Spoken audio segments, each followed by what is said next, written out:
மலச்சிக்கல் பல சிக்கல். மலம் போனால் பலம் போச்சு, குடலை கழுவி உடலை வளர். நிறைய பழமொழிங்க இந்த மோஷன் பர்த் பற்றி சொல்லப்பட்டிருக்கு. இதெல்லாம் ரொம்ப அழகான ஒரு பழமொழிங்க.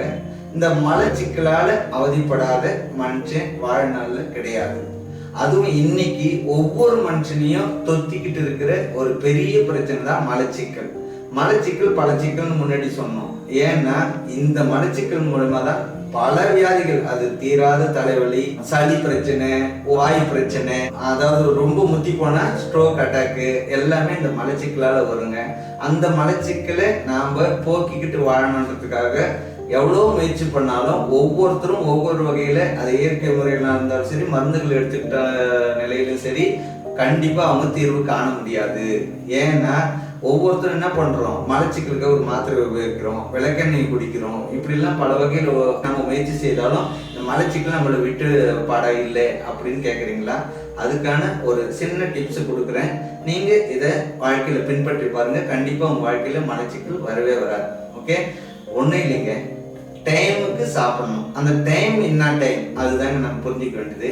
காலை கடனை நம்ம கழிக்கிற டைம்னு பார்த்தீங்கன்னா ஒரு நாளில் விடியற்கால 5 மணிலேருந்து 7 மணிக்குள்ள. அதே மாதிரி சாப்பிட்றோம்ல காலையில், அந்த உணவு எடுத்துக்கிற டைம்னு பார்த்தீங்கன்னா 7லேருந்து 9 மணிக்குள்ள. அதுக்கடுத்து மத்தியான சாப்பாடுன்னு பார்த்தீங்கன்னா 1 மணிலேருந்து 2 மணிக்குள்ள.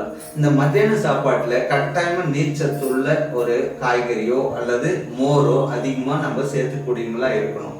ஏன்னா நம்ம வேலை செய்யறது வெயிலையோ இல்லை அதிக உஷ்ணம் கொடுக்கக்கூடிய வகையில் கம்ப்யூட்டர் முன்னாடி உட்காந்துக்கிட்டோ இல்லை நம்ம உடலை அதிகமாக உபயோகப்படுத்தி வேலை செய்கிற நிலையில் இருக்கிறதுனால கண்டிப்பாக லூப்ரிகேஷன் நமக்கு தேவை.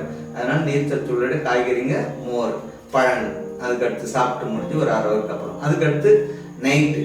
இந்த இடையில நம்ம இந்த சாப்பிட்றோம் பாருங்க, ஸ்நாக்ஸ் வகைகள், பஜ்ஜி, போண்டா, பானிபூரி, இந்த மாதிரி வகைகளும் டீ காஃபி அதிகமாக குடிக்கிறதுனாலே நமக்கு என்ன ஆகுதுன்னா அந்த கசப்பு தன்மை உடம்புல அதிகமாக சேர்ந்து நம்ம குடல்ல ஒரு இறுக்கத்தை ஏற்படுத்துது. சரியா?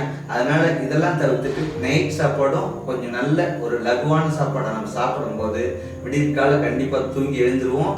நல்ல முறையில மலம் சிரமம் எல்லாம் கழியும். கண்டிப்பா இதை உபயோகப்படுத்தி பாருங்க, நல்ல ஒரு பயனை அடைவீங்க. ஓகே.